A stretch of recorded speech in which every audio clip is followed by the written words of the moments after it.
Bem-vindas e bem-vindos todas e todos. Recebemos hoje Renata Bolos, coordenadora executiva da ABCD, Ação Brasileira de Combate às Desigualdades, que nos falará de um tema muito atual: combate às desigualdades no Brasil, desafios e propostas.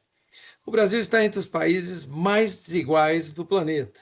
Temos que cuidar com urgência deste mal, que, aliás, não assola apenas nosso país. Trata-se de um problema que não é apenas de instâncias governamentais, não é, Mário? Mas de toda a sociedade, e mais particularmente de nós, empreendedores e empresários, que temos e devemos fazer um esforço máximo para que essa mazela seja reduzida no Brasil. Importante destacar que o PNBE, Renata, Pensamento Nacional das Bases Empresariais, é uma entidade de empresários cidadãos, com 35 anos de existência, uma entidade não corporativa, apartidária e plural, formada por empresários e empreendedores de todos os portes e ramos de atividade econômica.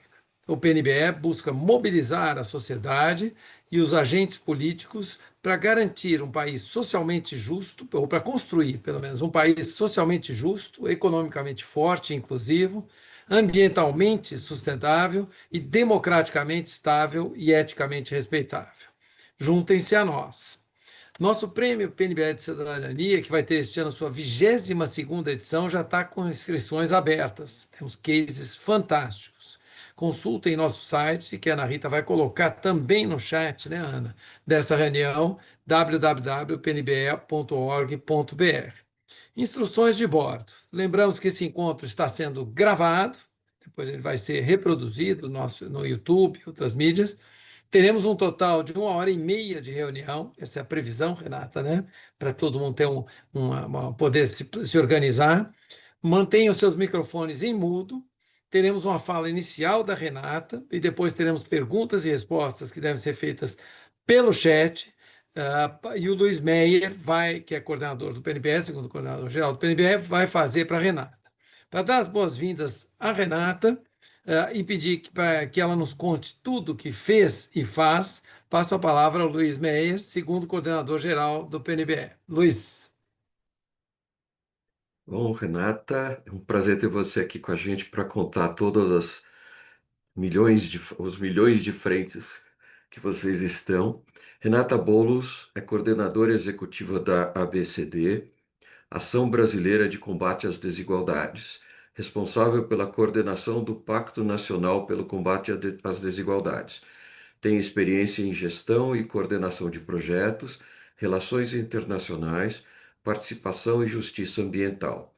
Foi secretária municipal e diretora de Relações Internacionais em diferentes municípios e foi secretária executiva do Fórum Alternativo Mundial da Água. Então, super bem-vinda, Renata, e a palavra está com você. Obrigada, Luiz, obrigada, Fábio, pelas saudações aqui, pela introdução. Antes até de começar a passar aqui o PowerPoint, eu queria dizer que é uma honra para a gente estar aqui, porque o PNBE é um membro ativo da ABCD, da Ação Brasileira de Combate às Desigualdades, vocês estão sempre com a gente, conosco, então essa construção que eu vou contar um pouquinho para vocês fazem parte dela também, né, ativamente, então é uma construção nossa, e eu acho que a luta do combate à desigualdade é uma luta de cada um e de todo mundo que está aqui, né? Por isso que a gente está aqui junto. Então, eu fico muito feliz, e eu ainda começo falando de que nós temos as mesmas bases, né? Que eu lembro que um dos fundadores do PNBE é um dos fundadores da BCD também, que é o Oded, né? Então, a gente está aqui junto, todo mundo em torno desse ideal de transformar um Brasil num país muito menos injusto, porque quando a gente fala de desigualdades, a gente está falando de injustiça, né? Então, assim, eu acho que aqui todo mundo junto é pensar junto o que a gente pode fazer como empresário, como pequenos empresários, como cidadão, como membros do governo nacional, membros do legislativo, membros de uma organização da sociedade civil, ou qualquer um de nós, para combater as desigualdades. Então, eu vou compartilhar minha tela aqui. Eu fiz uma apresentação, mas a ideia eu vou passar rápido, porque a ideia é que seja muito mais um bate-papo entre a gente. Se vocês quiserem, podem pedir para eu parar, ou de alguma dúvida vão perguntando. E deixa eu ver se já foi aqui para o modo apresentação, vocês já estão vendo? Vocês conseguem ver minha tela? Tá ótimo. Então, eu vou começar aqui, porque o Pacto Nacional de Combate às Desigualdades, o que que ele é? A gente fica nessa confusão um pouco da diferença entre o Pacto Nacional e a ABCD, porque a ABCD é uma aliança da sociedade civil, a Ação Brasileira de Combate às Desigualdades, que foi fundada há mais de 8 anos, justamente porque a gente viu organizações como o PNBE, e, como Ação Educativa, como o SESC, cada organização trabalhando para o seu público, na sua área, mas a gente não viu uma organização que trabalhasse, que juntasse esses esforços e trabalhasse diretamente no combate às desigualdades. E foi assim que surgiu a ABCD, Ação Brasileira de Combate às Desigualdades, para que as organizações pudessem juntar esses esforços para combater as desigualdades. E aí, em 2023, a gente percebeu uma nova forma, a gente começou a crescer e ir atrás do propósito que era a ABCD, que eram essas organizações civis, da sociedade civil para combater as desigualdades, e se juntar, uma nova forma, se juntando a novos atores de lutar contra as desigualdades. E aquilo foi tomando um rumo que foi maior do que a ABCD e que virou o que é esse Pacto Nacional de Combate às Desigualdades, porque nós, como sociedade civil, começamos a ir atrás do governo, do legislativo, de outros parceiros para combater as desigualdades, e aí falamos, bom, então isso é um pouquinho maior que a ABCD. Então, a nossa aliança de organizações da sociedade civil se juntou em uma aliança maior, que virou o Pacto Nacional pelo Combate às Desigualdades. Se juntaram a ABCD, a Associação Brasileira de Municípios, Frente Nacional de Prefeitas e Prefeitos, todas as centrais sindicais do país, a Frente Nacional de Combate às Desigualdades, criada por nós, e o governo nacional, para a gente garantir que o combate às desigualdades esteja, de fato, no topo da agenda política do legislativo, executivo, judiciário, nos níveis municipal, estadual e federal. Aqui eu vou passar rápido, a gente tem quase 100 organizações da sociedade civil que fazem parte da ABCD, vocês estão aqui entre a gente. E o pacto é coordenado, como eu falei, pelas centrais sindicais, pela ABCD e pela Coalizão Negra por Direitos. E aqui eu sempre gosto de falar isso, né? Por que que a gente combate as desigualdades? Eu sempre começo dizendo que as desigualdades são injustas, né? Porque as pessoas, muitas vezes, alguns profissionais que não são empresários do PNB, o pessoal que vai para um outro lado, acha que tem essa ideia de meritocracia e que eu conquistei tudo aquilo e um país desigual. Tivemos até políticos nas eleições federais, as eleições que falaram, né, que as desigualdades são naturais, que as desigualdades fazem parte desse nosso sistema, mas a gente não acredita nisso, a gente acha que essas desigualdades foram politicamente construídas, foram estruturadas a partir da intersecção do racismo, opressão de gênero, exclusão de grupos vulneráveis, né, e elas geram conflitos, geram violência, exclusão social, e a gente deixa de resgatar os nossos valores básicos e fundamentais de diversidade e equidade, que impossibilitam o crescimento econômico sustentável e a construção de uma sociedade inclusiva e igualitária. Então, o que que a gente fez, né? O Pacto Nacional pelo Combate às Desigualdades, quando ele surgiu há 2 anos, foi numa tentativa da BCD de estar mais próximo e de trazer as desigualdades para o centro da agenda e estar mais próximo do governo e da instância de governo federal. Inicialmente, a gente foi conversar com o governo nacional e ver como que a gente poderia trabalhar. A gente pensou em entrar nos conselhos de participação, em incidir na LOA, pensamos em muitas coisas. Mas, conversando com o judiciário, legislativo, executivo, uma das primeiras ações que a gente fez foi pensar na articulação com parlamentares, ainda mais com o parlamento que a gente tem que representa tão pouco os interesses de combate às desigualdades, né? Então, nós criamos a Frente Parlamentar Mista de Combate às Desigualdades, que tem hoje mais de 200 parlamentares, mista porque ela é de senadores e deputados, né? Essa frente parlamentar visa, na verdade, desenvolver e acompanhar projetos sobre a ótica das desigualdades. A gente tem uma coordenadora executiva e a gente criou várias comissões, que são comissões que eu vou falar um pouco mais, as mesmas do nosso Observatório das Desigualdades. Comissão de segurança pública, segurança alimentar, saúde, educação, geração de trabalho e renda, e tem da Comissão de Raça e Gênero, e cada comissão é coordenada por um parlamentar, junto com uma organização ou duas da sociedade civil. Por quê? Porque a gente quer que esse espaço, que é o parlamento, seja ocupado por nós também, da sociedade civil, para que a gente possa dialogar com relação aos PL propostos, realizar eventos de combate às desigualdades. Agora, em maio, a gente realizou um café da manhã da Frente Parlamentar para falar sobre a reforma tributária e para falar sobre as desigualdades socioambientais dentro do parlamento. E aqui, hoje é um dia muito especial para nós, desse evento do PNBE, porque justamente hoje um PL nosso, que foi proposto em agosto de 2023, foi finalmente aprovado, que foi o PL de tornar agosto o mês de combate às desigualdades.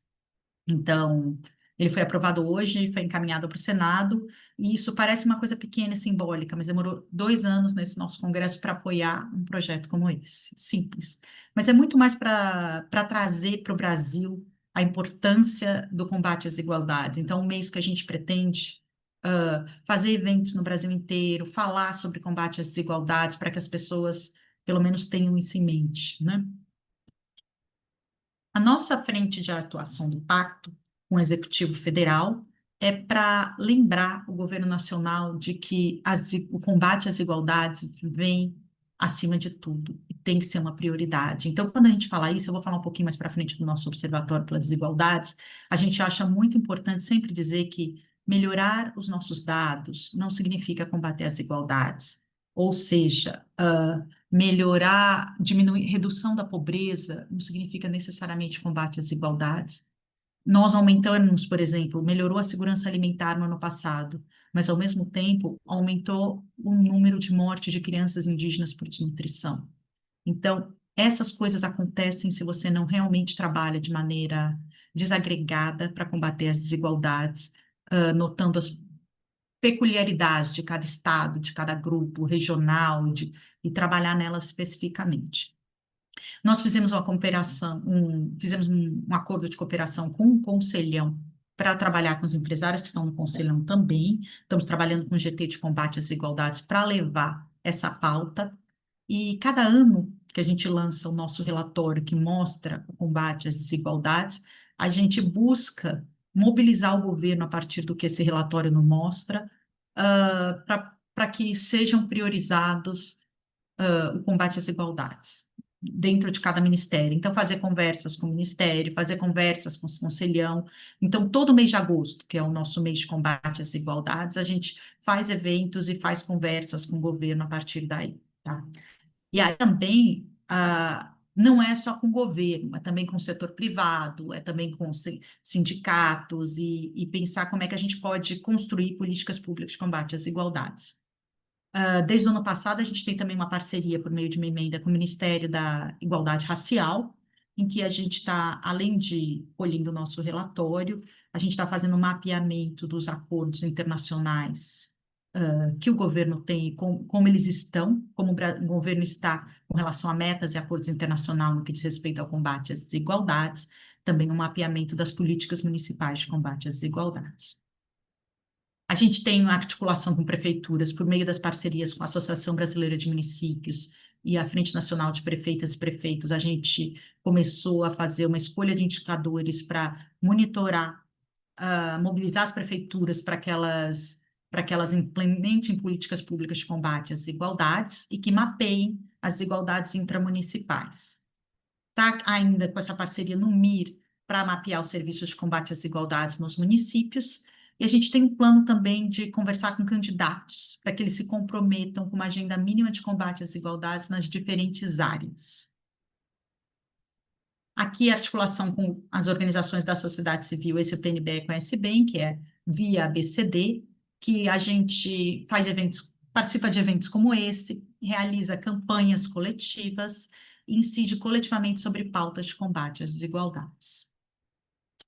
Aqui, com o setor empresarial, a gente lançou o Guia de Combate às Desigualdades nas Empresas, produzido pelo Instituto Ethos, e a gente tenta, na medida do possível, conversar com empresas e pensar juntos quais são as estratégias de combate às desigualdades. esse ano, que uma das nossas prioridades é as desigualdades socioambientais, a gente pretende reeditar esse guia de falar o guia de combate às desigualdades socioambientais dentro das empresas. O mesmo com as centrais sindicais, a gente lançou o guia 10 iniciativas sindicais para combater as desigualdades e participamos de diversas conversas com sindicatos, com o governo, tanto para como a gente vai incidir com relação à conferência, com a COP, mas também quais são as políticas. A gente participou de eventos de igualdade salarial entre homens e mulheres e alguns outros eventos, a gente participa desses debates. Por fim, mas não menos importante, a gente criou, quando a gente criou o pacto, o Observatório Brasileiro das Desigualdades, que foi a primeira coisa que veio em mente quando a gente foi criar a frente parlamentar também. Por quê? Porque, como a gente falou, a gente percebe que a gente precisa conscientizar o governo e a sociedade civil sobre o desafio que é o combate das desigualdades.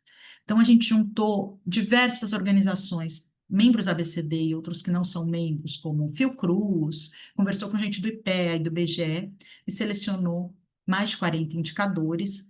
Foi o O selecionar esses indicadores, que é muito difícil selecionar só 40 indicadores, mas a gente escolheu indicadores tanto de esforço como de desempenho, indicadores que falassem um pouco, que pudessem mostrar para a gente o combate às desigualdades.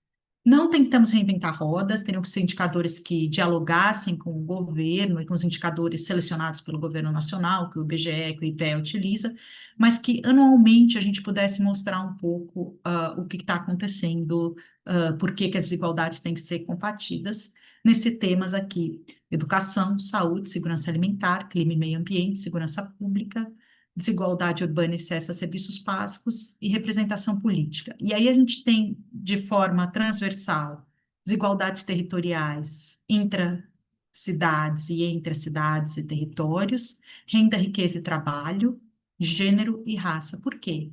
Se a gente coloca esses indicadores de forma transversal, a gente pode, por exemplo, falar que por mais que tenha melhorado de maneira geral no Brasil os dados de acesso à creche, os dados de acesso à creche no interior de Pará para mulheres negras não mostram a mesma realidade, mostram que diminuiu o acesso à creche para mulheres negras no interior do Pará.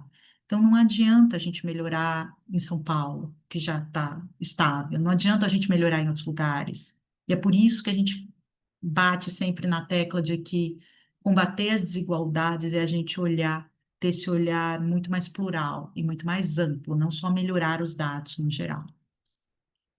Esse ano especificamente, a gente fala que nosso ano é o ano do hemisfério norte, porque como a gente lança o nosso relatório em agosto, nosso ano a gente faz a nossa estratégia que vai de setembro a agosto. A gente escolheu trabalhar com 2 temas, um que é o orçamento federal, porque a gente não há como abordar o tema das desigualdades sem falar na concepção, na execução e fiscalização do orçamento, e outro que são as desigualdades socioambientais, que são transversais e dizem respeito a cada um de nós, ainda mais com esse ano que a gente vai ter a conferência aqui no Brasil. Sobre o orçamento, a gente criou 2 GTs, o GT Orçamento e o GT Desigualdades Socioambientais. O GT Orçamento, nesse momento, reuniu diversas organizações, a gente resolveu focar de maneira urgente. Agora a gente está trabalhando a questão da reforma tributária, o nosso café da manhã abordou isso bastante. A gente tem uma reunião, inclusive, amanhã, em que o Sindifisco vai apresentar para a gente a emenda deles ao PL 1087 da reforma tributária. E o que é importante para a gente é que essa reforma tributária ela não continue, por causa dos seus penduricalhos ou do que for, reproduzindo as desigualdades ou saindo na mão da classe média ou tudo isso. Então, chegaram a discutir, ainda mais com esse congresso que a gente tem, chegaram a discutir que não iam taxar os mais ricos, mas que iam tirar o orçamento para isenção até 5 mil do teto, do piso da saúde e da educação. A gente não pode deixar que uma coisa dessas aconteça, né? Então, a gente traz esses temas, está discutindo, está vendo como abordar nos estados, a gente está fazendo mobilização, o GT Orçamento está trabalhando com isso bem especificamente. A gente ainda pretende fazer um outro café da manhã. O Lira está entregando agora no final do mês o projeto e ele deve ser votado no meio de julho. Até lá a gente vai ter um outro café da manhã. E esse segundo tema de desigualdades socioambientais, Quando a gente fala de desigualdades socioambientais, a gente tem feito vários eventos desde setembro, e quando a gente fala, a gente não pode falar que é uma coisa só, porque quando a gente fala de desigualdades socioambientais, a gente está falando desde racismo ambiental, das pessoas que vivem na floresta, das pessoas que vivem na periferia, mas também educação. Por exemplo, as pessoas afetadas pelas enchentes no sul do ano passado tiveram um problema muito, muito sério aumentou o gargalo de educação. Um relatório da Unicef desse ano já mostrou uma diferença muito grande, porque as escolas eram usadas como abrigos, não tinham acesso à aula, as crianças, adolescentes ficaram sem aula, aumentando de novo as escolas públicas, a diferença entre isso. E também, quando você fala de desigualdades socioambientais, você está falando de acesso à água, que diz respeito aos pequenos municípios, empregos verdes, que diz respeito a todos nós que não são de fato tão verdes assim, desigualdades no mercado de trabalho, enfim. Então, são esses dois temas que a gente está focando esse ano. Por fim, não há como a gente atingir as metas estipuladas pelos ODS se a gente não criar políticas específicas para grupos mais vulneráveis. Quando a gente criou o nosso Observatório das Desigualdades, em 2023, em agosto, a gente lançou o relatório Marco Zero, a gente rodou os indicadores selecionados e mostrou. É assim que o Brasil está, nos indicadores disponíveis, em agosto de 2023. Em 2024, a gente rodou de novo os relatórios. O que é mais importante nesse nosso observatório é mostrar as desigualdades, não é só mostrar o que melhorou e piorou. E o relatório do ano passado mostrou uma redução na pobreza, de 40%, que foi importante. Mas a gente ainda tem um desafio, que é o tema até desse nosso encontro hoje, um desafio que é muito grande, eu coloquei alguns dados aqui que é para a gente lembrar que em 2022, mais de 1/5 das mulheres negras ocupadas não têm condições de contribuir para a Previdência, enquanto só 6,8% dos homens brancos estão nessa situação. 52% das mulheres negras, 54% das mulheres brancas participavam no mercado de trabalho remunerado, em contraste a 75% dos homens negros, 74% dos homens brancos. Em média, no Brasil, as mulheres dedicam 10 horas a mais por semana a tarefas domésticas e de cuidado não remunerado em comparação com os homens. E aí tem uma outra coisa que a gente fala aqui, principalmente para todos os setores, como é que a gente contabiliza a política de cuidados e reduz essas desigualdades? De mulheres que dedicam ao cuidado, a cuidar da casa, ficam 2 horas no transporte para ir, para voltar, enfim. Ainda temos as nossas desigualdades regionais. No estado da região norte, apenas 12 a 17% das crianças de 0 a 3 anos estão matriculadas em creches. Na zona rural, a cobertura de creches foi de 19,5%, enquanto na zona urbana é de 39%. Aqui, o nosso dado de desigualdades urbanas, aqui, mais de 6 milhões de famílias não têm onde dormir, onde mais de 7 milhões de terrenos estão vazios ou desocupados. Lembrando que está na nossa Constituição que um terreno tem que ser desapropriado se ele está desocupado. Medida pela linha de maior pobreza, que é de 6,67 por dia por pessoa entre as pessoas negras, a pobreza é mais do que o dobro do que entre as pessoas brancas. Então, lembrando que, de modo geral, o Brasil não apresentou avanços significativos nas metas de ODS entre 2016 e 2022, né? E a maior parte mostrou um retrocesso entre as metas de redução de desigualdade entre países, da mesma forma que pouco avanço pode ser observado. Então, gente, eu coloco isso aqui para a gente lembrar desses dados todos, porque os avanços estão acontecendo, a gente está melhorando a cada dia, a gente está batalhando, o governo, a sociedade civil, as empresas, todos nós, mas o nosso desafio ainda é muito grande. Então, eu queria só colocar um pouquinho isso aqui para dizer também que nós todos temos que trabalhar juntos para essas desigualdades, né? E aqui eu termino com uma foto duas fotos que eu gosto muito do nosso lançamento do Pacto de Combate às Desigualdades. Eu acho essa foto bonita porque a gente tem a diversidade que é o nosso Brasil, né? A gente tem pessoas trans, pessoas indígenas, pessoas de religião de matriz africana, negros, e aqui a gente tem gente de toda parte que juntos estamos aqui no nosso combate às desigualdades. É isso, e estou aqui à disposição para dúvidas, para o que for. Eu acho que eu não estendi meus 20 minutinhos aqui. E obrigada. Muito bacana, Renata. Muito bacana. E ponto de partida para a gente conversar bastante aqui. O Fábio já deu um pontapé inicial aqui com duas perguntas, mas eu também vou te colocar uma. É, bom, o que ele colocou assim, a redução do índice de Gini indica que que nesse ano houve redução de desigualdade. O índice de Gini, provavelmente ele tem uma ligação também territorial importante, né? Mas eu não sei o que que você poderia nos dizer a respeito disso no Brasil. Você já falou, no Sul, ele certamente piorou por causa dessa questão das enchentes, né? A segunda pergunta que ele coloca é como podemos mudar a realidade do descompromisso do Congresso com as desigualdades.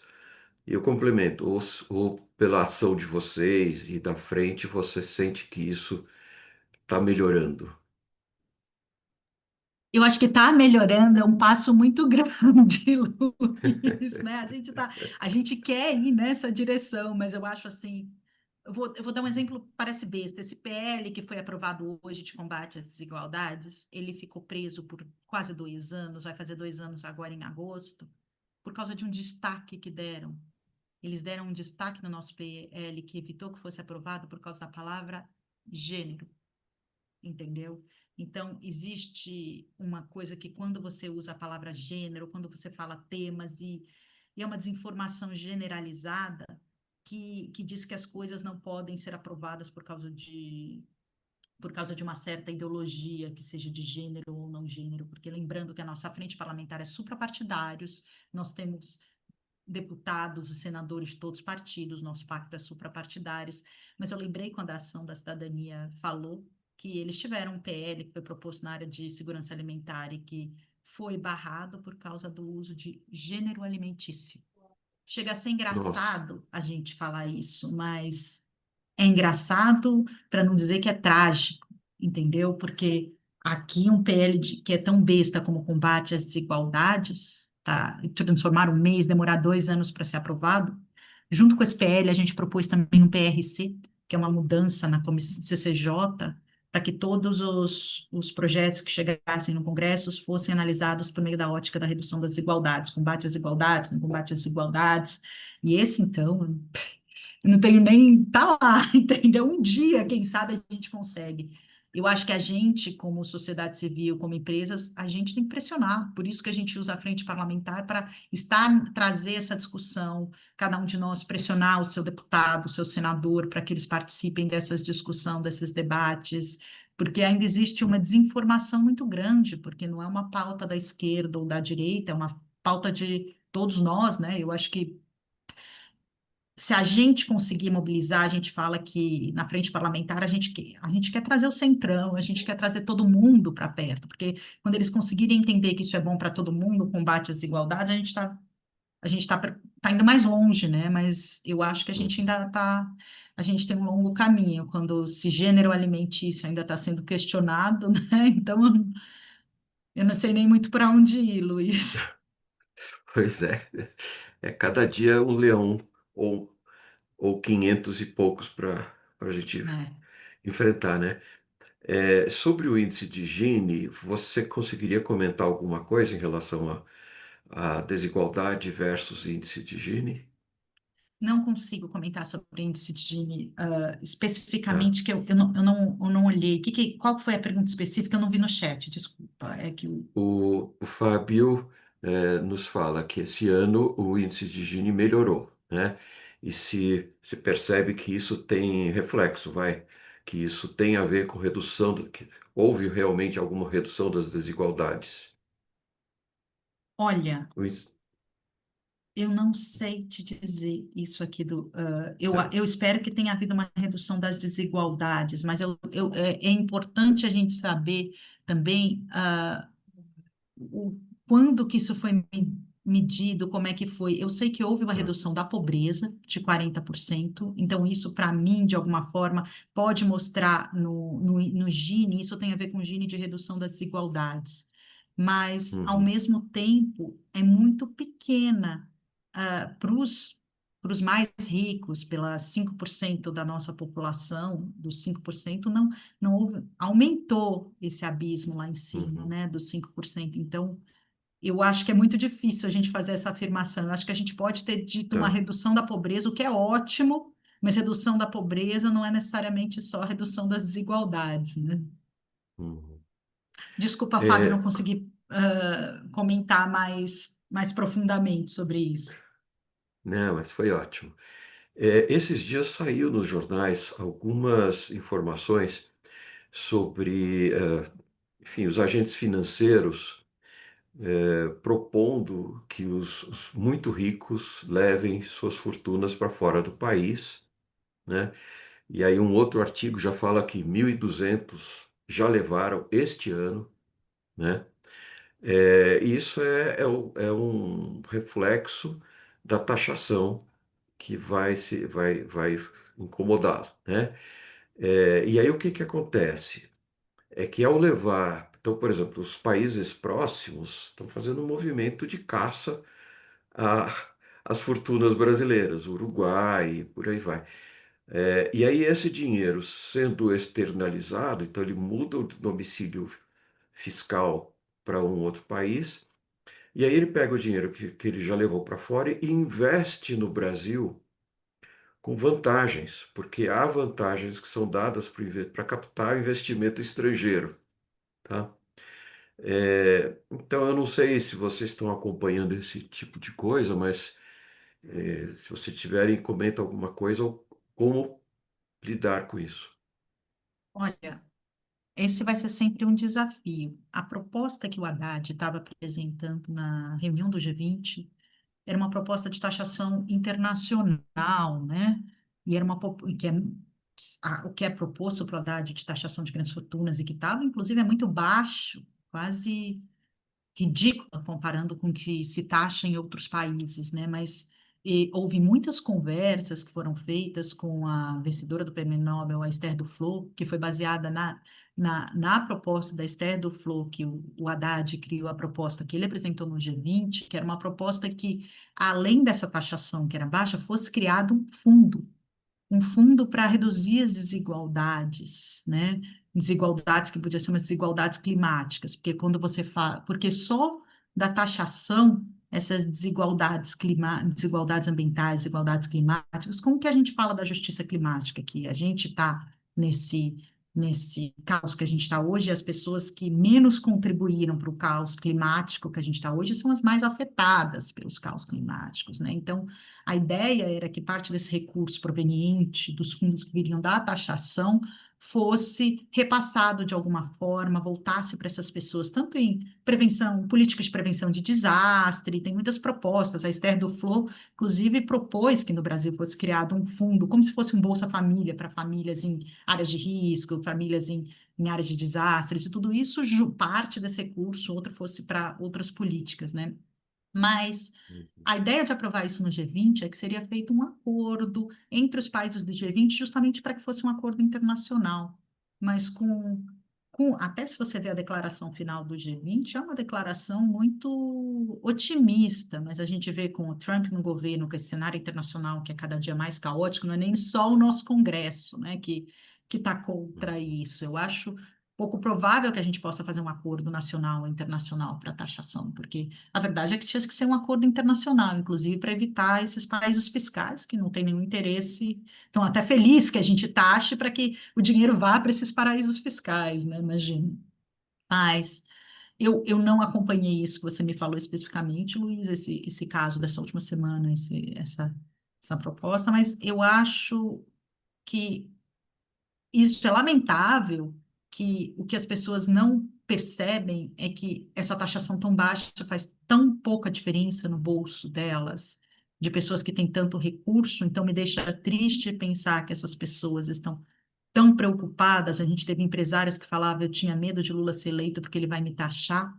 Enquanto a gente, então isso me preocupa um pouco pensar como humanidade, como as pessoas ainda veem o individual muito acima do coletivo. Isso é o que eu acho que É por isso que nós estamos nessa tragédia climática, é por isso que a gente está em todo esse lugar, porque enquanto a gente não pensar coletivamente, não vai ter dinheiro que vai salvar uma catástrofe ambiental. Tudo isso que eles estão Uhum. evitando de ser taxado não vai ajudar em nada no futuro, e aqui sendo um pouco. Mas para não ser tão pessimista como eu ando ultimamente, eu posso falar o lado bom, porque existem muitos empresários que estão na campanha, eu quero ser taxado nesse momento, inclusive empresários que têm fundações, organizações que estão conosco na BCD, que estão conosco a favor desse pacto, que estão praticamente falando, por favor, me taxe, e que estão fazendo campanhas dentro do empresariado para que as pessoas entendam que não faz diferença ninguém vai ficar menos rico por causa disso. Essas pessoas não vão passar fome, não vão deixar de jantar naquele restaurante, os filhos não vão passar fome se eles forem taxados, entendeu? Então, e Uhum. eu acho que é um apego tão grande aos centavos, eu digo centavos, são milhões e bilhões, mas que é a mesma coisa da gente falar assim, eu não vou fazer tal, eu não vou poder, não sei, fazer qualquer coisa porque eu só tenho R$ 50 e não 60 para comer uma pizza, entendeu? É meio ridículo essa minha comparação, mas eu acho que é uma visão. Enquanto não tiver essa mudança na cabeça das pessoas, entender que é coletivo o problema e não individual, e é isso, essa aliança que a gente está tentando fazer aqui, É. de empresários, sociedade civil, governo, todo mundo junto. Uhum. Sobre a COP, o que que a gente pode pensar, ou o que que vocês sabem, ou eventualmente estão articulando em relação à Sim. COP, possibilidades na COP? A COP, nós temos muitas COPs, nós temos a COP, que é a COP oficial em Belém, e que vão vir os grandes países que estão ali com combustível, produzindo seus combustíveis fósseis. É só lembrar que a última COP foi no Azerbaijão, dos maiores produtores de petróleo e tudo isso, e que estão lutando e fazendo seu lobby para continuar fazendo o que eles sempre fazem e lucrando onde sempre fazem. Temos a outra COP, que é uma COP de outros empresários que acham que tem que ter uma mudança desse modelo para a energia elétrica, para os carros elétricos e para tudo isso. E temos ainda outras pessoas e organizações da sociedade civil que acham que o problema é muito maior, que o problema é um extrativismo e que não adianta trocar seis por meia dúzia. Então, qual que é esse meio termo? E aqui a gente tem um monte de organizações tanto empresários, cada um querendo levar um pouquinho da COP, um governo tentando fazer uma COP que vá conciliar tudo isso numa cidade que vai ficar muito pequena porque vai receber. Belém vai receber dois transatlânticos e a gente vai ter que assorear aqui, cavar para poder receber as pessoas que não cabem na hospedagem. E, ao mesmo tempo, a gente tem a Cúpula dos Povos, que são as organizações da sociedade civil que vão estar lá para falar dos seus interesses, para falar do que é importante para essas organizações, para esses movimentos. Tem a COP dos Povos. Então, eu digo assim, a COP, ao mesmo tempo, tem cada um de um lado defendendo o que eles acham que é importante, mas e o governo, que é o nosso governo de conciliação, que tem desde mineração até o meio ambiente, a Marina Silva, tentando se colocar, na minha opinião, de como é que a gente pode fazer o que tem que ser feito. Como é que a gente pode conciliar os interesses de quem quer explorar a foz do Amazônia, de quem quer continuar pegando petróleo de todos os lados, com as organizações da sociedade civil. Como é que o Ministério do Meio Ambiente dialoga com a mineração, o Ministério da Mineração? De novo, a gente lembra que a gente está nesse governo e tem esse congresso e que a gente tem desafios muito grandes pela frente, que ano que vem é um ano eleitoral, né? Então, eu acho que a Uhum. COP é mais uma conciliação, mais uma tentativa de cada um mostrar toda essa pluralidade de interesses que a gente tem agora, né? E eu acho que é o papel das nossas organizações tentar que esses acordos sejam pelo menos o menos danosos possíveis em todos os aspectos, não só para os nossos povos da florestas, para nossas florestas, que o Brasil não é só a Amazônia, né? A gente tem o Cerrado, não é só a foz do Amazônia, a exploração de petróleo, mas são as pessoas que estão trabalhando, que estão às margens, é o que aconteceu no Rio Grande do Sul no ano passado, tudo isso diz respeito à COP, diz respeito a todos nós também, né? São os empregos, são as desigualdades de raça, gênero, desigualdades no mundo do trabalho. Eu não sei muito bem, eu ando pessimista, então eu tenho até medo de falar demais quando eu vejo tudo isso, né? Eu sempre termino falando aquilo que a gente tem que lembrar que o Brasil não é para principiantes, né? Como diria Tom Jobim, a gente está aqui num contexto de conciliação que não é nada fácil. Eu só digo que eu não gostaria de estar na pele do Lula nesse momento, né? É verdade, é verdade. O Zelito fez algumas considerações aqui, além das metas do ODS, que detalham onde deveríamos estar, como explicar que a desigualdade faz parte das funções do Estado, legislativo, judiciário e executivo. Está na Constituição como princípios fundamentais. Quer dizer, está na Constituição e mesmo assim é tão difícil de você andar com qualquer ação, né? Então, você um pouco já comentou sobre isso por causa das ideologias e coisas assim, mas se você quiser comentar um pouco mais dessa dificuldade de fazer entender. As desigualdades, elas estão também, eu diria, como o Fábio falou na pergunta seguinte, que eu só vi que a relação à educação está na educação, na base da educação. A gente tem um abismo entre educação Uhum, pública e privada, não só entre a pública e privada, mesmo entre as escolas públicas de uma região do Brasil e de outra região. Enquanto as pessoas não souberem em quem votar, como participar e como fazer tudo isso, a gente vai ter esse desafio, vai continuar maior, a gente vai continuar no nosso sistema político, as pessoas sendo manipuladas, as pessoas acreditando em coisas, as pessoas acreditando no vizinho, ou nas fake news, no geral, de todos os lados, né? Hoje, se você conversar com um estudante que termina o ensino médio e perguntar para ele a diferença do que faz um deputado, a diferença do que faz um prefeito, eu acredito que a grande maioria não vai conseguir responder isso. Mesmo quem vem de escola uhum, particular, eu acho, sabe, no geral. Então, como é que a gente pode exigir que eles votem e que eles entendam como funciona o nosso governo, né? A BCD fez uma uhum, campanha, eu acho, não sei se você lembra, Luiz, vocês já estavam na BCD, foi 2020 ou 2022, a gente fez uma campanha nas periferias para conscientizar os jovens das periferias, em algumas periferias de algumas capitais, sobre votar de forma suprapartidária, dizendo o seu candidato, como que você decide quem você vai votar? O seu candidato combate as desigualdades, o seu candidato pensa no meio ambiente, o que que é importante para você no candidato? E a grande maioria não tinha interesse em votar, a grande maioria não tinha interesse em política. A gente volta para a coisa da apolítica.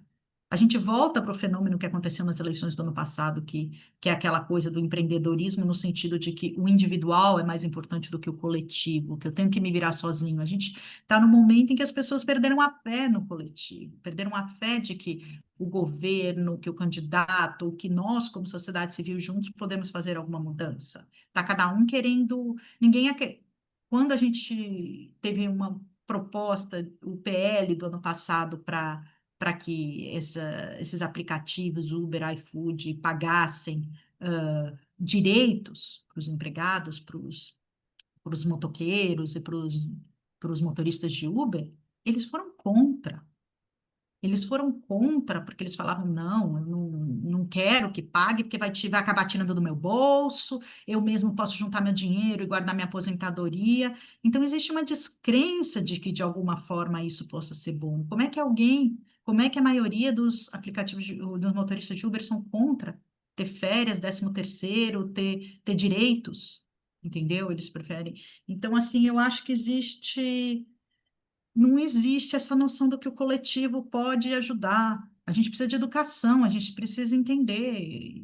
e isso ainda incomoda muita gente, porque, de novo, eu vou voltar a Paulo Freire, educação, porque as pessoas ainda acham que, tipo, as pessoas ainda se identificam com seus opressores, eles querem ser o chefe da empresa para poder tratar mal os seus empregados ou ir jantar no restaurante que o chefe janta, né? Então, a desigualdade está na Constituição, o combate às desigualdades, assim como, como eu falei, o direito à moradia, o direito a muitas coisas, mas quem é que vai, o que pode ser feito a partir da Constituição para a gente falar essas desigualdades são, elas são anticonstitucionais, são injustas e matam todos os dias. E matam quem? Matam as pessoas negras, matam as pessoas mais pobres, e mesmo assim, as pessoas negras, as pessoas mais pobres, muitas vezes são contra isso, são contra. Uhum. Então, Deixa eu perguntar um difícil. pouquinho mais sobre educação. Muitas vezes eu fico pensando se os sindicatos ligados à educação, sindicatos de professores, por exemplo, eles não poderiam ser uma forma muito interessante, sabe, de melhorar o nível da educação. Quer dizer, se eles ampliassem o seu entendimento para além da melhoria da qualidade, vamos dizer, da condição financeira dos professores, mas se eles lutassem pela melhoria do nível de educação, eles estariam lutando também pela melhoria das condições e de respeito até com a própria classe dos professores. E se é uma categoria, se são categorias que são razoavelmente organizadas, e se é um governo também que tem contato com essas categorias, se isso não poderia ser um canal importante para a melhoria da educação pública, especialmente. Vocês têm alguma visão sobre isso? Olha, ah, me lembrou aqui que uma coisa importante é que hoje os professores não ganham nem o piso salarial, né? Uhum, E por mais que o governo queira aumentar o salário dos professores, a gente tem que lembrar que o governo não tem orçamento para isso, né? A gente tem professores, a gente conversando com professores. Outro dia eu estava conversando essa semana com uma professora, ela fala assim: eu tenho 40 alunos de 8 anos de idade numa classe, sendo que 3 deles estão no espectro autista, um tem incontinência urinária, usa fralda, e eu não tenho uma assistente, entendeu? Então, como é que a gente pede para os sindicatos defender, de alguma forma, formar esses professores indicarem se eles não conseguem nível um mínimo de cuidado, né? A gente volta para a coisa do cuidado, não tem orçamento. Eu acho que seria muito importante isso. Seria muito importante para os sindicatos, mas eu não sei nem como a gente entra numa roda viva, num ciclo vicioso, que é o governo não tem orçamento para aumentar. O Lula estava agora tentando fazer um monte de políticas, mas a escala dessas políticas é muito pequena, porque cadê o orçamento? Né? Onde é que vai para a gente fazer tudo isso? E as pessoas não estavam vendo os reflexos de tudo isso, da, uhum, do aumento dos professores, das políticas que estavam sendo feitas. Eu sei que foram colocados professores para lidar especificamente com crianças, né? Ele fez um programa para lidar com crianças, pessoas com deficiências, mas numa escala muito pequena, porque não tinha orçamento para colocar o que precisava nas escolas, não dava nem para colocar um por escola, entendeu? Então, eu acho que a gente continua. Eu estava aqui enquanto você falava um pouquinho, procurando, eu vou compartilhar depois o relatório que a Unicef fez esse ano sobre educação e que falava mesmo como educação nesse ano, no ano passado e tem sido influenciada pelas desigualdades socioambientais, pelos desastres climáticos que vão desde a uhum. seca na Amazônia até as enchentes no sul.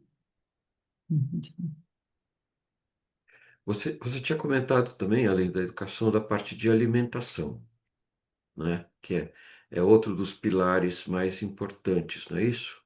A Isso, educação é a base de tudo, né? Porque a educação é a que pode fazer a virada disso tudo, de toda essa situação.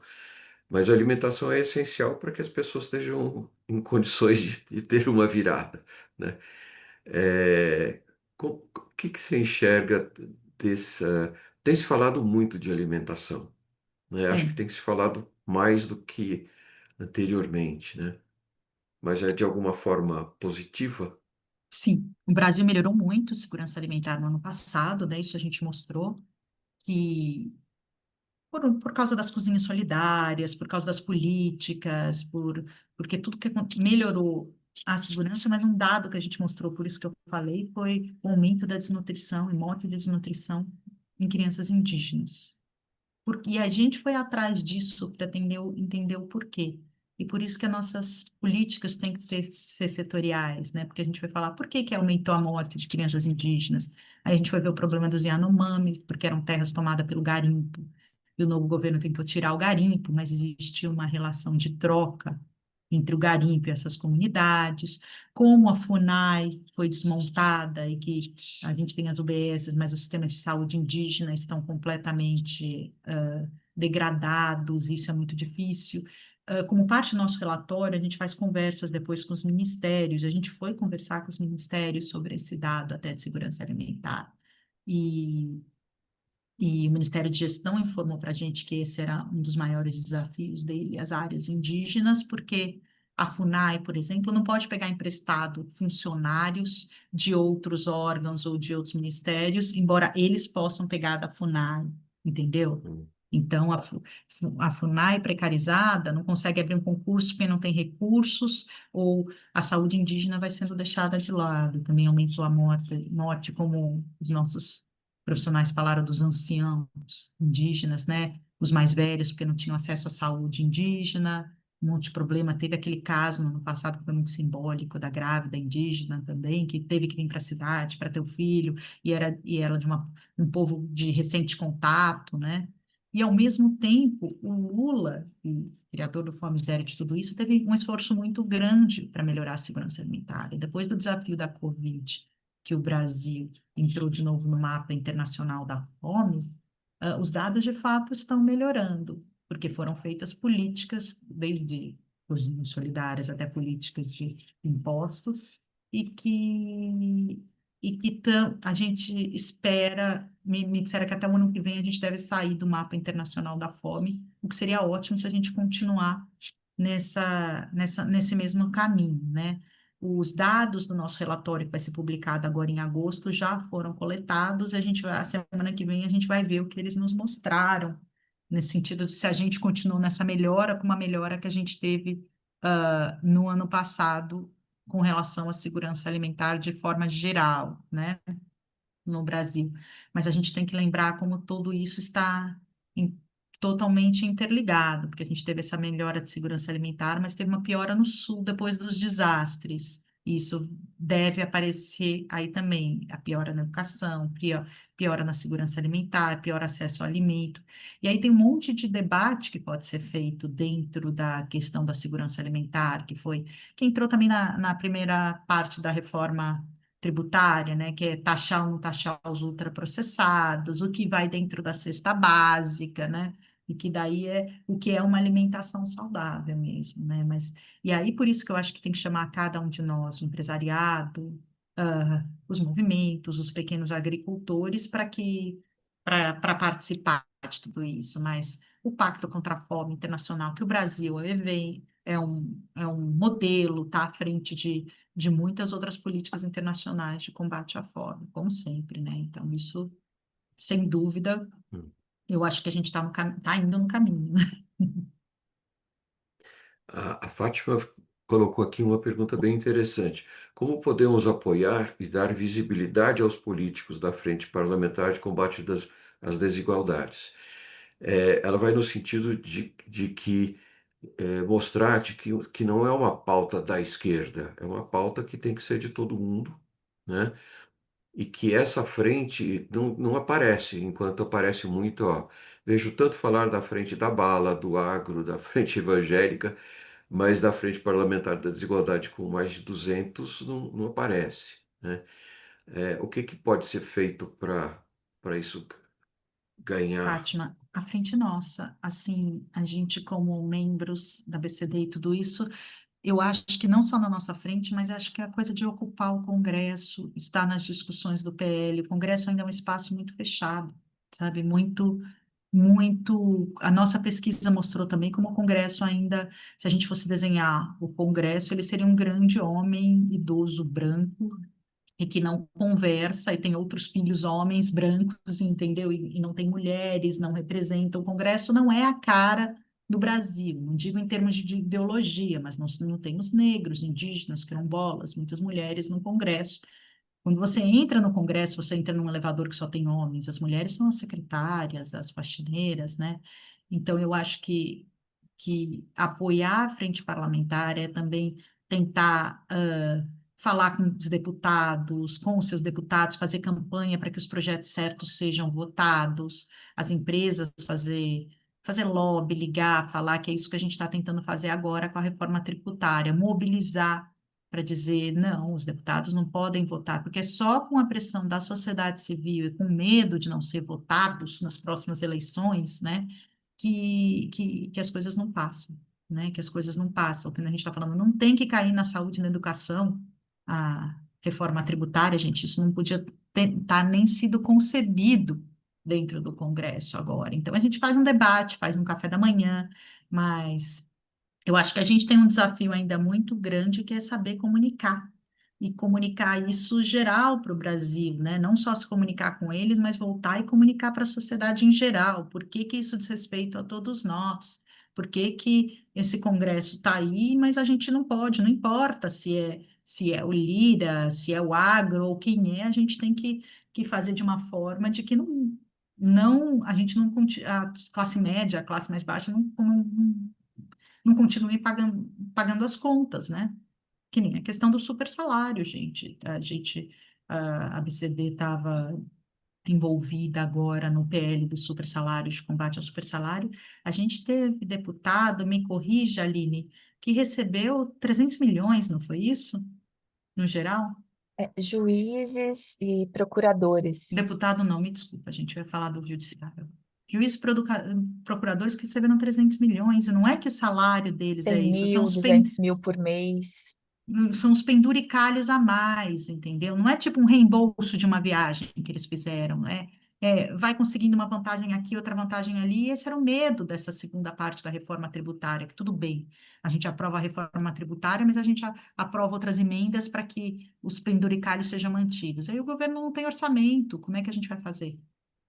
Eu acredito que é só com pressão mesmo do empresariado, da sociedade civil e de todo mundo que as coisas vão mudar. Uhum.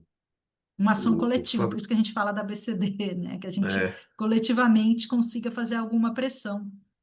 verdade. O Fábio coloca mais uma preocupação aqui. Num mundo já tão desigual, a inteligência artificial deve causar ainda mais desigualdade. O que que Eu vocês acham? acho. Eu acho. A gente participou do G20 das discussões na área de educação. E eu confesso que quando a gente estava nas discussões de educação, eu fiquei muito desanimada quando eu vi que todas as discussões de educação iam em torno da inteligência artificial, iam em torno de laptops. Daí eu falei assim, vocês estão falando Uma hora eu levantei a mão e falei, vocês estão falando de educação no Brasil, onde nós temos mais de 250 línguas indígenas que não são ensinadas nas escolas, onde vocês estão falando de todas as escolas terem tablets, mas vocês estão falando das escolas na Amazônia? Vocês estão falando das populações ribeirinhas, onde não chega a internet, onde não chega tudo isso. Quando a gente tem que falar da educação no Brasil, muitas pessoas pensam em São Paulo, pensam no Rio, pensam nas grandes capitais, mas o Brasil é muito além do que tudo isso, e as desigualdades vão, de fato, aumentar. Primeiro, porque esse acesso, essa inteligência artificial, ela não chega, todos os acessos, computador, tudo isso não chega ao norte, não chega às populações ribeirinhas, não chega aos quilombolas, não chega, mas também porque a inteligência artificial ela é usada de forma muito danosa e sem nenhum critério, inclusive dentro das escolas, né? Ou isso como acontece. Eu acho que aí eu entro num assunto que é paralelo, não exatamente isso. Você falou da inteligência artificial, Fábio. Eu fiquei muito feliz até do Lula proibir os celulares nas escolas, porque porque isso está levando para um outro lado, mesmo nas escolas públicas, as pessoas no celular, em que o professor, de novo, vai sendo mais desestimulado, o professor vai se tornando só uma peça nesse jogo todo, né? E, e as desigualdades vão. Zelito colocou aqui colocou uma colocação, é ótimo. Enquanto os eleitores não perceberem que o presidente não manda como um rei, ele depende do legislativo, como está acontecendo hoje, é, tendem a vender seu voto para o candidato que pagar mais, né? Vamos dizer, que prometer Gente, mais vantagens, né? Para depois negociar esse voto em proveito próprio, como um negócio que vai precisar de dinheiro para as próximas eleições. Como eles vão as pensar em emendas. desigualdade, né? Com tantas necessidades aí. Vou fazer um comentário. Eu acho que a gente tem aí, para você comentar, lógico, né? Mas a gente, acho que é a visão de todo mundo que a educação é a base para se fazer uma virada de consciência, né? De condições de progresso pessoal, material, etc., mas também de consciência e também de democracia, porque ao haver essa abertura de cabeça e essa abertura de oportunidades pela educação, reduz a dependência desses salvadores da pátria e dessas necessidades de emendas, enfim, de todos esses tipos de disfunções aí do poder público, né? Só que parece que a educação ficou refém dessa mesma situação, né? Então, não sei se é só um problema orçamentário, né? Isso é uma colocação minha que você pode comentar. Me parece que é mais do que isso. Me parece que não há uma visão, há uma instrumentalização da educação para outros fins, em vez para elevar o nível da nossa população. Mas antes eu já vi que o Mário levantou a mão aqui. Eu vou passar para o Mário. Mário, por favor, abre Sim. seu som, o nosso presidente do conselho. Olha, eu acho que nós temos vários problemas aí muito sérios para poder reduzir a desigualdade a um nível aceitável, né? A desigualdade vai existir sempre, enquanto o mundo for mundo, mas o que ela precisa é ser aceitável. Quer dizer, não haver a miséria nem a pobreza extrema que nós temos hoje, nem a riqueza extrema que temos hoje, sem a devida colaboração ou contribuição dos empresários ou dos investidores que ganham demais, né, que em outros países são tributados. Mas eu acho que isso aí depende fundamentalmente de uma reforma política. Enquanto nós tivermos esse sistema político desfuncional, nós não vamos ter uma representação adequada no Congresso. Mas parece que esse assunto não interessa a ninguém, né? A reforma política mudando a forma de votação. No meu entender, o poder mais importante de qualquer república é o Congresso, porque é ele quem representa realmente a população. O presidente da República representa mais de metade dos eleitores que votaram nele, mas não representa a outra metade. Quem representa o total da nação deveria ser o Congresso, né? Especialmente a Câmara dos Deputados. Mas isso hoje não sucede. Então, eu acho que uma das coisas fundamentais para a gente reduzir a desigualdade é a gente lutar por uma reforma política. Mário, eu lembrei de que quando a gente foi que ano? Foi 93 que a gente fez foi o plebiscito, né? E nós votamos se queríamos parlamentarismo, presidencialismo ou monarquia no Brasil, né? Na época eu lembro que eu votei para o parlamentarismo, mas eu fico pensando se hoje tivesse sido parlamentarismo com esse Congresso que a gente tem, a gente estaria numa situação bem mais complexa do que a gente está hoje, né? Então, Eu concordo com você que reforma política é urgente, super necessária, né? Mas, mas eu acho que quem é que vai propor uma reforma política hoje, em que a gente está nessa área era de inteligência artificial, de fake news, de orçamento secreto e de emendas, que eu volto para o que o Luiz estava falando, como é que a troca se acontece? É muito difícil competir política. Eu lembro que eu vi um especialista falando nesse ano, falando assim, quando começou aquela ano passado, a polêmica das emendas, que falavam, antes o governo fazia um campo de futebol, ou tentava urbanizar uma favela e fazer tudo isso, e via o resultado nas eleições. Hoje em dia, a gente pegava no nosso governo anterior, vinha o deputado e falava, você votou em mim? Então eu estou mandando aí uma emenda, um orçamento secreto de 5 milhões, que precisa um campo, uma coisa aí. 5 milhões estava lá o dinheiro. Os nossos governos não têm essa facilidade de mandar 5 milhões sem emenda, sem orçamento secreto. Por isso que era uma coisa que a gente foi estudar. Vamos estudar análise do orçamento. Como é que a gente faz isso? Aí o governo tenta brigar com as emendas, não consegue. Não consegue também com o Congresso que a gente tem. Eu, eu não sei qual é a saída, além da educação, além de juntar tudo isso, mas eu sei que a gente está numa sinuca de bico aí, sabe? Que Acho eu que se acho mudar que o voto que é hoje um voto aberto para um voto distrital misto, certamente mudaria muito, porque você aumenta a relação entre eleitor e eleito, né? E aí você não tem mais um deputado que dá um dinheirinho aqui, consegue votos nesse lugar, dá um dinheirinho ali, consegue votos no outro lugar. Você vai ter um deputado que representa uma certa região, 500 mil eleitores, seja lá quanto for. No estado de São Paulo seriam mais ou menos 500 mil eleitores. Em Roraima seria 20 mil eleitores, sei lá. Eu não tenho esse número assim de cabeça. Mas aí cada deputado representa um determinado local. E aí ele não pode catar votos em cada lugar, mandando dinheiro pelo orçamento secreto. Acho que isso melhoraria muito. pode ser, pode Eu ser. acho, eu acho que o que a gente tá vendo é que assim, não tem. A gente vai tendo a visão da complexidade, e das amarras todas para todos os lados, né?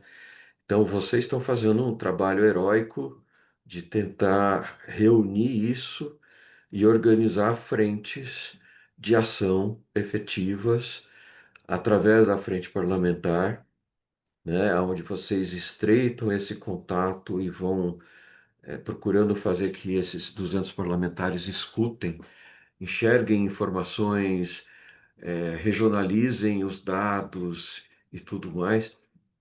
Vocês vão enfrentando desde essa lógica da palavra gênero alimentício, né? Quer dizer, é uma coisa surreal, né? Mas do ponto de vista também do observatório, é importantíssimo organizar essas estatísticas, esses números, porque afinal,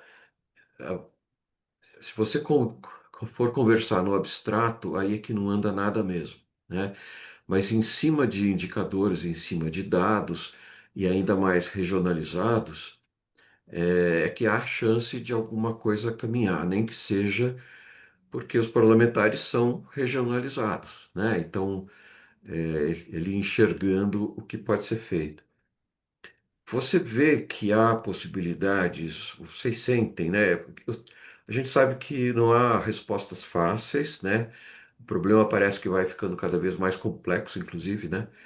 Mas vocês sentem que dá para, ao conversar com os parlamentares, em cima de dados, criar certas somas de forças, mesmo de parlamentares de áreas distintas ou de partidos distintos, em cima de alguns dados apresentados, em cima, sabe, de necessidades mais Sim, específicas? eu acho que sim. Eu acho que sim. Eu acho que a gente consegue conversar com parlamentares que são abertos pela nossa experiência. É um pouco. Eu volto aqui a citar até a frente ambientalista, porque na frente ambientalista a gente tem uma diversidade de parlamentares que são tanto de esquerda como de direita, né, dentro da frente ambientalista, por exemplo. Eu lembro que a Lídia, a coordenadora da frente, estava contando para a gente que, para um PL, por exemplo, de defesa animal, o que falha alguma coisa, você tem de um lado, desde uma pessoa que é de esquerda, vegano, contra ou que tem todas as coisas contra o agronegócio, contra o desmatamento, contra a produção da soja de maneira descontrolada, tudo isso na Amazônia e no Cerrado, e ao mesmo tempo tem um cara de direita, que é um cara, inclusive, que tem gado, tem soja, tudo isso, mas não quer que os animais sejam testados porque ele gosta do chihuahua que ele tem e os cachorrinhos sofrem, entendeu? Mas então, você consegue juntar o dono do Chihuahua com a pessoa de extrema esquerda para um PL de defesa animal, por exemplo, entendeu? Alguma coisa Hum, específica, desde que não toque no gado dele, claro.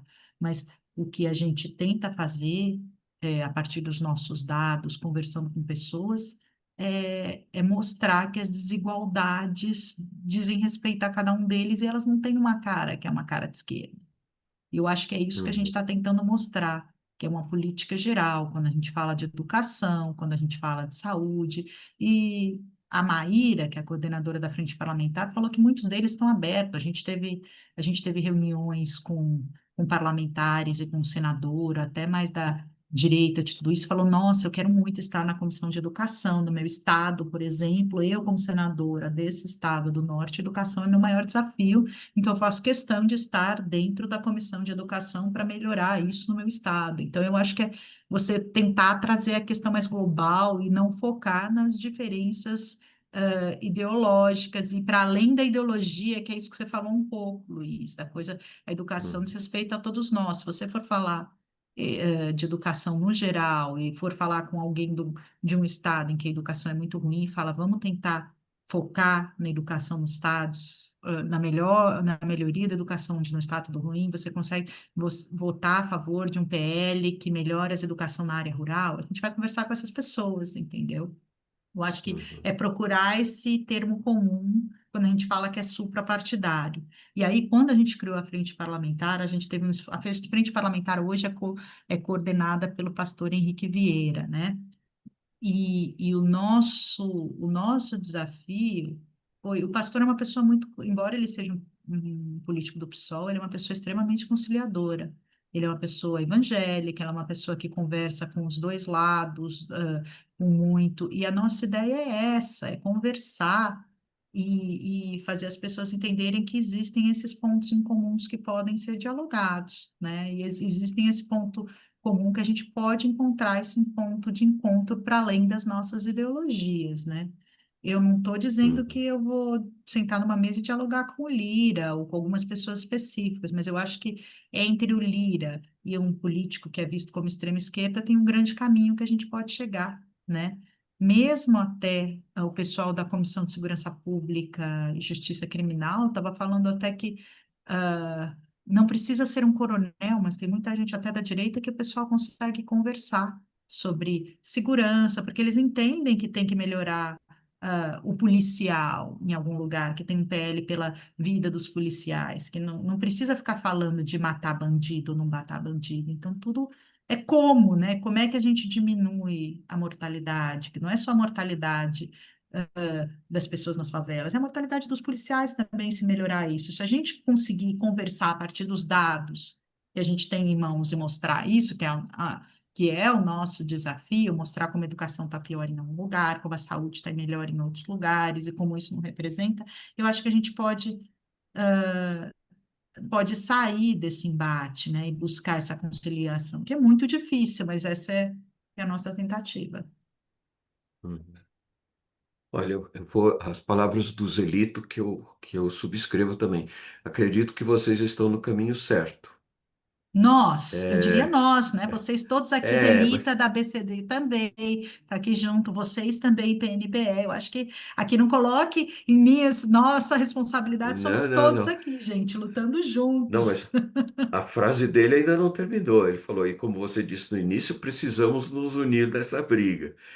Então, acho que é a questão que também fica para todos nós é como a gente pode somar, né? Como a gente pode Eu acho que assim, é, você passando os dados do observatório para a gente pode, por exemplo, ajudar a divulgar, já é um começo. Então a gente pode trabalhar em cima deles, né, Ana, né, Fábio, de dar mais visibilidade para isso, e a gente pode ir ajudando enfim, difundir mais que isso está acontecendo, né? A gente também pode ir, à medida em que vocês forem tendo ações mais pontuais, a gente também pode ir divulgando de alguma forma, mostrando o que está acontecendo nos projetos de lei e coisas assim, para que as pessoas tenham mais ciência dessas frentes.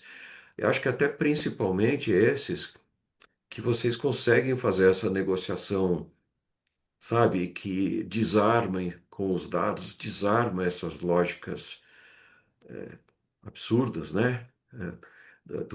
Das ideologias trouxas, né? Porque essas são mais fáceis também da gente conseguir apresentar e mostrar, olha, isso tá colocado, tá na pauta, tá andando, né? E o que mais vocês acharem que a gente pode ajudar, né, nessa luta. E é um trabalho de dia a dia, né, Renata?